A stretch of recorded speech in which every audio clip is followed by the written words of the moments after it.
ಬಿಹಾರದಿಂದ ಬಂದ ಅಪ್ರಾಪ್ತ 42 ಮುಸ್ಲಿಂ ಬಾಲಕರ ಪ್ರಕರಣವನ್ನು ಪೊಲೀಸರು ಗಂಭೀರವಾಗಿ ಪರಿಗಣಿಸಿ ತನಿಖೆ ನಡೆಸಬೇಕು ಎಂದು ಶ್ರೀರಾಮ ಸೇನೆ ಸಂಸ್ಥಾಪಕ ಪ್ರಮೋದ್ ಮುತಾಲಿಕ್ ಆಗ್ರಹಿಸಿದರು. ಬಂಗಾರಪೇಟೆ ನಗರದ ಪೊಲೀಸ್ ಠಾಣೆಯ ಇನ್ಸ್ಪೆಕ್ಟರ್ ರವಿಕುಮಾರ್ಗೆ ಪ್ರಕರಣವನ್ನು ಒತ್ತಡಗಳಿಗೆ ಮಣಿಯದೆ ತನಿಖೆ ನಡೆಸಿ ಅವರ ಬಗ್ಗೆ ಸತ್ಯಾಂಶವನ್ನು ಬೆಳಕಿಗೆ ತರಬೇಕೆಂದು ಮನವಿ ಸಲ್ಲಿಸಿ ಮಾತನಾಡಿದ ಅವರು, ದೇಶದ ವಿವಿಧ ಭಾಗಗಳಲ್ಲಿ ಮದ್ರಸಾ ಹೆಸರಿನಲ್ಲಿ ಗುಂಪಾಗಿ ಅಕ್ರಮ ಪ್ರವೇಶ ನಡೆಯುತ್ತಿದೆ ಎಂದು ಆರೋಪಿಸಿದ ಅವರು, ಅಕ್ರಮವಾಗಿ ಭಾರತಕ್ಕೆ ನುಗ್ಗಲು ನಮ್ಮ ದೇಶ ಧರ್ಮಛತ್ರವಲ್ಲ. ನಕಲಿ ದಾಖಲೆಗಳ ಮೂಲಕ ದೇಶಕ್ಕೆ ನುಗ್ಗುವವರ ವಿರುದ್ಧ ಕಠಿಣ ಕ್ರಮ ಕೈಗೊಳ್ಳಬೇಕು ಎಂದು ಒತ್ತಾಯಿಸಿದರು. ಬಂಗಾರಪೇಟೆಯಲ್ಲಿ ಪತ್ತೆಯಾದ ಅಪ್ರಾಪ್ತ ಬಾಲಕರ ಪ್ರಕರಣವನ್ನು ಮುಚ್ಚಿ ಹಾಕುವ ಪ್ರಯತ್ನ ನಡೆಯುತ್ತಿದೆ ಎಂಬ ಅನುಮಾನ ವ್ಯಕ್ತಪಡಿಸಿದ ಮುತಾಲಿಕ್, ಬಾಲಕರನ್ನು ಕರೆತಂದವರ ವಿರುದ್ಧ ಇನ್ನೂ ಪ್ರಕರಣ ದಾಖಲಿಸದಿರುವುದನ್ನು ಪ್ರಶ್ನಿಸಿದರು. ಅಪ್ರಾಪ್ತರು ಸಿಕ್ಕ ತಕ್ಷಣ ಮುಂದಿನ ಕಾನೂನು ಕ್ರಮ ನಡೆಯಬೇಕು. ಆದರೆ ಅವರನ್ನು ಕರೆತಂದ 8 ಮಂದಿಯನ್ನು ಬಂಧಿಸಿಲ್ಲ. ರಾಜ್ಯ ಸರ್ಕಾರ ಹಾಗೂ ಸಂಬಂಧಿತ ಇಲಾಖೆಗಳು ಅಕ್ರಮದ ವಿರುದ್ಧ ಕೇಸ್ ದಾಖಲಿಸಬೇಕು ಎಂದು ಹೇಳಿದರು. ಇದೇ ವೇಳೆ ರೈಲ್ವೆ ಇಲಾಖೆ ಮತ್ತು ಪೊಲೀಸ್ ಇಲಾಖೆಯ ಪಾತ್ರದ ಮೇಲೂ ಪ್ರಶ್ನೆ ಎತ್ತಿದ ಅವರು, ಬಿಹಾರದಿಂದ ಹಾವೇರಿಯವರೆಗೆ ಯಾವುದೇ ಸಂಬಂಧವಿಲ್ಲದವರನ್ನು ಬಂಗಾರಪೇಟೆಯಲ್ಲಿ ಇಳಿಸಿರುವುದನ್ನು ಅನುಮಾನಕ್ಕೆ ಕಾರಣವಾಗಿದೆ. ಇವರಲ್ಲಿ ರೋಹಿಂಗ್ಯಾ ಅಥವಾ ಬಾಂಗ್ಲಾದೇಶ ಮೂಲದವರು ಇರುವ ಸಾಧ್ಯತೆಯನ್ನು ತಳ್ಳಿಹಾಕಲು ಸಾಧ್ಯವಿಲ್ಲ ಎಂದು ಆರೋಪಿಸಿದರು. ಪ್ರಕರಣದ ಸಂಪೂರ್ಣ ತನಿಖೆ ಆಗುವವರೆಗೂ ಯಾರನ್ನೂ ಬಿಡಬಾರದು ಎಂದು ಒತ್ತಾಯಿಸಿದ ಅವರು, ನಿರ್ಲಕ್ಷ್ಯ ಕಂಡುಬಂದರೆ ಬೆಂಗಳೂರಿನಿಂದ ಬಂಗಾರಪೇಟೆವರೆಗೂ ಚಲೋ ಪ್ರತಿಭಟನೆ ನಡೆಸುವುದಾಗಿ ಎಚ್ಚರಿಕೆ ನೀಡಿದರು. ಮುಳಬಾಗಿಲು ಮಾರ್ಗವಾಗಿ ಸುಮಾರು 30 ಅಪ್ರಾಪ್ತ ಮುಸ್ಲಿಂ ಬಾಲಕರನ್ನು ಹೊರಗಡೆ ಸಾಗಿಸಿರುವ ಬಗ್ಗೆ ಮಾಹಿತಿ ಇದ್ದು ಅದನ್ನು ತನಿಖೆ ವ್ಯಾಪ್ತಿಗೆ ತರಬೇಕು ಎಂದು ಅವರು ಆಗ್ರಹಿಸಿದರು. बोलो भारत माता की जय, बोलो भारत माता की जय, बोलो भारत माता की जय, जय श्री राम, जय श्री राम, जय राम, भारत माता की जय. ಇಲ್ಲಿಯ ಸರ್ಕಲ್ ಇನ್ಸ್ಪೆಕ್ಟರ್ ಆದಂತಹ ಸನ್ಮಾನ್ಯ ಶ್ರೀ ರವಿಕುಮಾರ್ ಅವರಿಗೆ ನಾನು ಅಭಿನಂದನೆಗಳನ್ನು ಹೇಳ್ತಾ ಇದ್ದೇನೆ. 29ನೇ ತಾರೀಕು ಇಲ್ಲಿ ಸುಮಾರು ಒಂದು 50 ಜನ ಒಟ್ಟಿಗೆ ಒಮ್ಮೆಲೆ ಬಂದು ಅವರಿಗೆ ಇನ್ಫಾರ್ಮ್ ಸಿಕ್ಕ ತಕ್ಷಣನೇ ಕೂಡಲೇ ಧಾವಿಸಿ ಅವರನ್ನ ಇಲ್ಲಿವರೆಗೆ ಹಿಡಿದಿಟ್ಟಿದ್ದಕ್ಕೆ ನಾನು ಅವರಿಗೆ ಅಭಿನಂದನೆಗಳನ್ನು ಹೇಳ್ತಾ ಇದ್ದೇನೆ. ಇನ್ನು ಮುಂದಿನ ಪ್ರಕ್ರಿಯೆ ದೃಷ್ಟಿಯಿಂದ ನಾನು ಕೆಲವೊಂದು ವಿಷಯಗಳನ್ನು ತಮ್ಮ ಮುಂದೆ ಇಡ್ತಾ ಇದ್ದೀನಿ. ಈ ಮಾದರಿಯಲ್ಲಿ ಗುಂಪಾಗಿ 50, 100, 200ವರೆಗೆ ಅವರು ಇಡೀ ದೇಶದಲ್ಲಿ ಮದರ್ಸಾ ಹೆಸರಿನಲ್ಲಿ ಎಲ್ಲ ಕಡೆಗೆ ನುಗ್ಗುತ್ತಾ ಇದ್ದಾರೆ. ಅವ್ರು ಯಾರು? ಅವರು ಪಾಕಿಸ್ತಾನಿಗಳ, ಬಾಂಗ್ಲಾದೇಶಿಗಳ, ರೋಹಿಂಗ್ಯಾಗಳ, ಅಫ್ಘಾನಿಸ್ತಾನದವರ ಅಂತನ್ನೋದು ಗೊತ್ತಾಗ್ತಾ ಇಲ್ಲ. ಫೇಕ್ ಡಾಕ್ಯುಮೆಂಟ್ಗಳನ್ನ ವ್ಯವಸ್ಥಿತವಾಗಿ ನಮ್ಮ ದೇಶದಲ್ಲಿ ಸಿಗತ್ತೆ. ವೋಟರ್ ದಿಂದ ಹಿಡಿದು ಎಲ್ಲನೂ ಫೇಕ್ ಡಾಕ್ಯುಮೆಂಟ್ ಸಿಗತ್ತೆ. ದುಡ್ಡು ಕೊಟ್ರೆ ಈ ದೇಶದ ಭಾರತ ಮಾತೆಯನ್ನು ಮಾರಾಟ ಮಾಡುವಂತ ಭ್ರಷ್ಟ ವ್ಯವಸ್ಥೆ ಇದೆ. ಸೊ ಇಂಥ ವ್ಯವಸ್ಥೆಯಲ್ಲಿ ಈಗಾಗಲೇ 5 ಕೋಟಿ ಬಾಂಗ್ಲಾ ಮುಸ್ಲಿಮರು, ರೋಹಿಂಗ್ಯಾ ಮುಸ್ಲಿಮರು, ಪಾಕ್ ಮುಸ್ಲಿಮರು ಒಳಗಡೆ ಇದ್ದಾರೆ. ಅವರಿಗೆಲ್ಲ ಡಾಕ್ಯುಮೆಂಟ್ ಇದೆ, ರೇಷನ್ ಕಾರ್ಡು ಸಹಿತ ಇದೆ. ನಾವು ಟ್ಯಾಕ್ಸ್ ಕೊಡೋದು, ಅವರ ಫೆಸಿಲಿಟೀಸ್ ತಗೊಳ್ಳೋದು. ಇವ್ರು ಯಾರು ಅಂತಂದ್ರೆ, ನಮ್ಮ ಮನೆ ಒಳಗಡೆಗೆ ಹಾವು, ಚೇಳು, ಹೆಗ್ಗಣಗಳು, ವಿಷಕಾರಿ ಜಂತುಗಳು ಮನೆ ಒಳಗಡೆ ಬಂದ್ರೆ ನಾವೇನು ಸಾಕೋದಿಲ್ಲ. ಅದನ್ನ ಹೊಡೆದು ಓಡಿಸ್ತೀವಿ, ಇಲ್ಲ ಕೊಂದು ಹಾಕ್ತೀವಿ, ನಾಶ ಮಾಡ್ತೀವಿ ಅದನ್ನ. ಹಾಗೆ ನಮ್ಮ ದೇಶದಲ್ಲಿ ಹಾವು, ಚೇಳು, ಇವತ್ತು ವಿಷಕಾರಿ ಜಂತುಗಳು, ಹೆಗ್ಗಣಗಳು ಅಂತಂದ್ರೆ ಪಾಕ್ ಮುಸ್ಲಿಮರು, ರೋಹಿಂಗ್ಯಾ ಮುಸ್ಲಿಮರು, ಬಾಂಗ್ಲಾ ಮುಸ್ಲಿಮರು ಅಂತನ್ನುವಂಥದ್ದು ಹೇಳ್ತೀನಿ. ಭಾರತ ಧರ್ಮಛತ್ರ ಅಲ್ಲ ಇದು. ಯಾರು ಬೇಕಾದವ್ರು ಬರೋದು, ಏನ್ ಬೇಕಾದ ಮಾಡೋದು ಅನ್ನುವಂಥದ್ದು ಒಂದು ಪ್ರವೃತ್ತಿ ಆಗಿಬಿಟ್ಟಿದೆ. ಮುಸ್ಲಿಂ ಓಟಿಗೋಸ್ಕರ ಕ್ಯಾನ್ಸರ್ ಅನ್ನು ಸಾಕ್ತಾ ಇದೀವಿ, ದೇಶದ್ರೋಹಿಗಳನ್ನು ಸಾಕ್ತಾ ಇದೀವಿ ನಾವು.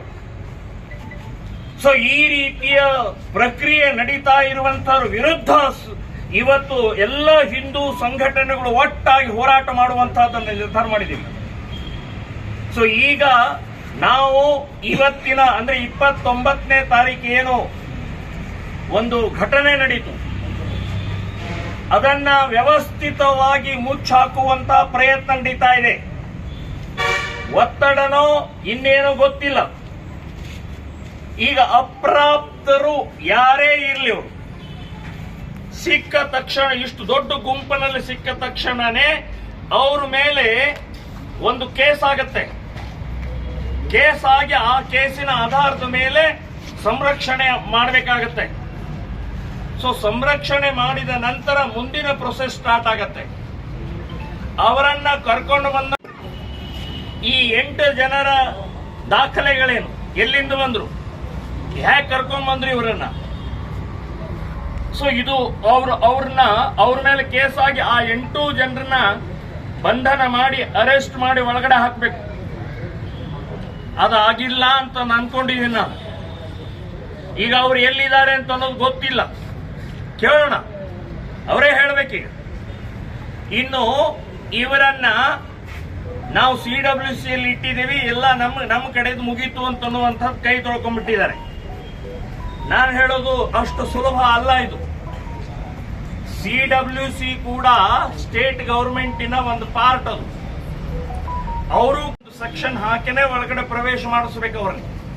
ಆ ಪ್ರೊಸೆಸ್ ಆಗಿಲ್ಲ. ಇನ್ನು ಬಿಹಾರೋ ಮುಜಫರ್ನಗರೋ ಅಲ್ಲಿ ಏನೋ ನಾವು ಬರೆದಿದ್ದೀವಿ ಅಂತ ಅನ್ನುವಂಥದ್ದು ಹೇಳಿದ್ದಾರೆ. ನೀವು ಬರೆಯಂಗಿಲ್ಲ, ನಿಮಗೆ ಸಂಬಂಧನೇ ಇಲ್ಲ ಅದು. ನೀವು ಇಟ್ಕೊಳ್ಳೋ ಅಂತ ವ್ಯವಸ್ಥೆ ಅಷ್ಟೇ ನಿಮ್ದು ಕೆಲಸ. ಇನ್ನು ಮುಂದಿನ ಪ್ರೊಸೆಸ್ ಏನಿದೆ, DC ಅವರಾಗ್ಲಿ, SP ಅವರಾಗ್ಲಿ, ಪೊಲೀಸ್ ಇಲಾಖೆಯವರು ಅದನ್ನ ಮಾಡಬೇಕಾಗತ್ತೆ. ಇನ್ನು ರೈಲ್ವೆಯಿಂದ ಬಂದಂತಹ ವ್ಯಕ್ತಿಗಳು, ರೈಲ್ವೆ ಅಧಿಕಾರಿಗಳು ಆಗಲಿ, ರೈಲ್ವೆ ಪೊಲೀಸ್ ಡಿಪಾರ್ಟ್ಮೆಂಟ್ ಆಗಲಿ, ಇದರ ಸಂಬಂಧಪಟ್ಟ ಹಾಗೆ ಅವ್ರೇನ್ ಮಾಡ್ತಾ ಇದ್ರು, ರೈಲ್ವೆಯಿಂದ ಅಷ್ಟು ಜನ ಒಟ್ಟಿಗೆ ಒಂದೇ ಬೋಗಿಯಲ್ಲಿ ಬರ್ತಾ ಇದ್ದಾರೆ ಅಂತನ್ನುವಂಥದ್ದು, ಅವ್ರು ಯಾರು, ಎಲ್ಲಿ ಹೋಗ್ತಿದ್ದಾರೆ ಅಂತನ್ನುವಂಥದ್ದು ಯೋಚನೆ ಮಾಡಬೇಕಾಗಿತ್ತು. ಇಲ್ಲಿ ಬಂದ ತಕ್ಷಣನೇ ಇವರ ಎನ್ಕ್ವೈರಿ ಮೂಲಕ ಅವ್ರು ಹೇಳ್ತಾರೆ, ಹಾವೇರಿ ಮದರ್ಸಕ್ ಹೋಗ್ತಾ ಇದೀವಿ, ಹಾವೇರಿ ಅಥವಾ ಇನ್ನೆಲ್ಲೋ ಬೇರೆ ಬೇರೆ ಕಡೆಗೆ ಹೋಗ್ತಾ ಇದೀವಿ ಅಂತನ್ನುವಂಥದ್ದು ಹೇಳಿದ್ದಾರೆ ಅವರು.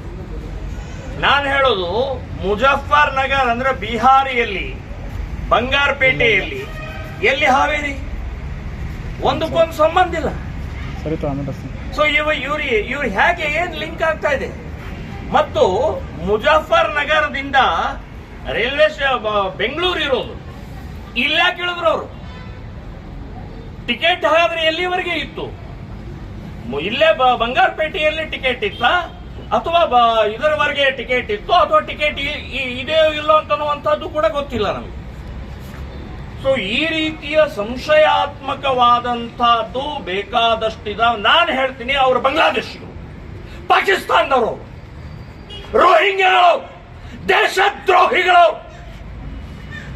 ನಾನು ಹೇಳ್ತೇನೆ, ಈಗ ಅವರಲ್ಲ ಅಂತ ಪ್ರೂಫ್ ಕೊಟ್ಟು ಅವರನ್ನು ಇಲ್ಲಿಂದ ಸಾಗಿಸಬೇಕು ಅಂತನ್ನುವಂಥದ್ದು ಹೇಳ್ತೇನೆ ನಾನು. ಇಲ್ಲಿ ಏನಾದ್ರೂ ನಾಟಕ, ಒತ್ತಡ ಅಂತನ್ನುವಂಥದ್ದು ಏನಾದ್ರೂ ಮಾಡಿದ್ರೆ ಹಿಂದೂ ಸಂಘಟನೆಗಳು ನಾವು ಸುಮ್ಮನೆ ಕೊಡುವುದಿಲ್ಲ. ಅದರ ಮುಂದಿನ ಹೋರಾಟ, ಮುಂದಿನ ಏನು ಪ್ರಕ್ರಿಯೆ ಆಗತ್ತೆ ಅದಕ್ಕೆ ಸಿದ್ಧ ಆಗಬೇಕಾಗತ್ತೆ ಆಡಳಿತ ಪಕ್ಷದವರು ಅಂತನ್ನುವಂಥದ್ದು ಹೇಳ್ತಾ ಇದ್ದೇನೆ ನಾನು. ಸೊ ಇದನ್ನ ನಾವು ಬಿಡುದಿಲ್ಲ. ನೀವೇನಾದ್ರೂ ಜಾರ್ಕೊಳ್ಳುವಂತ ಪ್ರಯತ್ನ ಇಲ್ಲಿ ಆಡಳಿತದವರು ಅಥವಾ ಯಾರಾದ್ರೂ ಪ್ರಯತ್ನ ಮಾಡಿದ್ರೆ ನಾವು ಬಿಡುದಿಲ್ಲ. ನಮಗೆ ದೇಶ ಮುಖ್ಯ, ನಮಗೆ ಹಿಂದೂಗಳ ಸುರಕ್ಷತೆ ಮುಖ್ಯ ಇದೆ, ಈ ದೇಶ ಉಳಿಸಬೇಕಾಗಿದೆ. ಸೊ ಆ ದೃಷ್ಟಿಯಿಂದ ನಾನು ಹೇಳೋದು, ಇದು ಕಂಪ್ಲೀಟ್ ಆಗಿ ಎಂಕ್ವೈರಿ ಆಗೋ ತನಕ ಒಬ್ಬನ್ನ ಅಲ್ಲಿ ಬಿಡೋಂಗಿಲ್ಲ. ಮತ್ತು ಒಳಗಡೆಯಿಂದ ಏನಾದರೂ ಅಕಸ್ಮಾತ್ ವ್ಯತ್ಯಾಸಗಳಾಗಿದ್ರೆ ನಮಗೆ ಗೊತ್ತಾಗತ್ತೆ. ನಾವು ಇದರ ವಿರುದ್ಧ ಬಹಳ ದೊಡ್ಡ ಹೋರಾಟ ಜಿಲ್ಲೆಯಾದ್ಯಂತ ಸಾಧ್ಯ ಆದರೆ ರಾಜ್ಯಾದ್ಯಂತ ಕರೆ ಕೊಟ್ಟು ಚಲೋ ಬಂಗಾರಪೇಟೆ ಅಂತ ಕರೆ ಕೊಟ್ಟು ನಾವು ಹೋರಾಟ ಮಾಡುವಂಥ ಪರಿಸ್ಥಿತಿ ನಿರ್ಮಾಣ ಆಗಬಾರದು. ಅದಕ್ಕೆ ಸನ್ಮಾನ್ಯ ಸರ್ಕಲ್ ಇನ್ಸ್ಪೆಕ್ಟರ್ಗೆ ನಾ ಹೇಳ್ತೀನಿ, CWC ಒಪ್ಪಿಸಿದ್ದಾರೆ. ಪ್ರಾರಂಭದಲ್ಲೇ ಅವ್ರು ಮಾಡಿದಂಥ ಕರ್ತವ್ಯಕ್ಕೆ ನಾನು ಇನ್ನೊಮ್ಮೆ ಧನ್ಯವಾದ ಹೇಳ್ತೇನೆ, ಅಭಿನಂದನೆಗಳನ್ನು ಹೇಳ್ತಾ ಇದ್ದೀನಿ. ಸೊ ನಮ್ಮ ಸಂಶಯಕ್ಕೆ ಸರಿಯಾದ ಸಮರ್ಪಕವಾದಂಥ ಇದು ಕಂಪ್ಲೇಂಟ್, ಇದು ಮನವಿ ಅಲ್ಲ, ದಾಖಲೆ ಆಗಬೇಕಿಲ್ಲ, ಕಂಪ್ಲೇಂಟ್ ಇದು. ಸೊ ಕಂಪ್ಲೇಂಟ್ ಮೂಲಕ ಪ್ರಕ್ರಿಯೆ ಮಾಡಬೇಕು ಅಂತನ್ನುವಂಥದ್ದು ಅವರಲ್ಲಿ ವಿನಂತಿಯನ್ನು ನಾನು ಮಾಡ್ಕೊಳ್ತಾ ಇದ್ದೀನಿ. ನಮ್ಮ ರಾಜ್ಯದ ಅಧ್ಯಕ್ಷರು ಬಂದಿದ್ದಾರೆ, ಸುಂದರೇಶ್ ನರಗಲ್ಲ ಬಂದಿದ್ದಾರೆ, ನಮ್ಮ ರಾಜ್ಯದ ಧರ್ಮಾಚಾರ ಸಂಪರ್ಕ ಪ್ರಮುಖರು ಬಂದಿದ್ದಾರೆ. ಸೊ ವಿಶ್ವ ಹಿಂದೂ ಪರಿಷತ್ತಿನ ಪ್ರಮುಖರು, ಬಜರಂಗದಳ, ಹಿಂದೂ ಜಾಗರಣ ವೇದಿಕೆ, ಹೀಗೆ ಎಲ್ಲರೂ ಪ್ರಮುಖರು ಇವತ್ತು ನಾವು ಇಲ್ಲಿ ಸೇರಿದ್ದೀವಿ.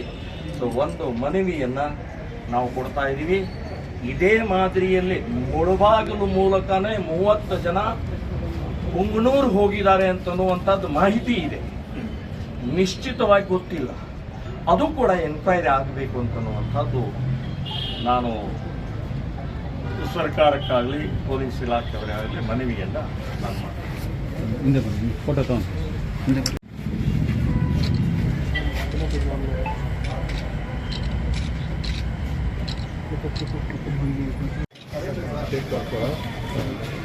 ಸರಿ ಕಡೆ ಆತ್ಮೀಯ ಬಂಧುಗಳೇ,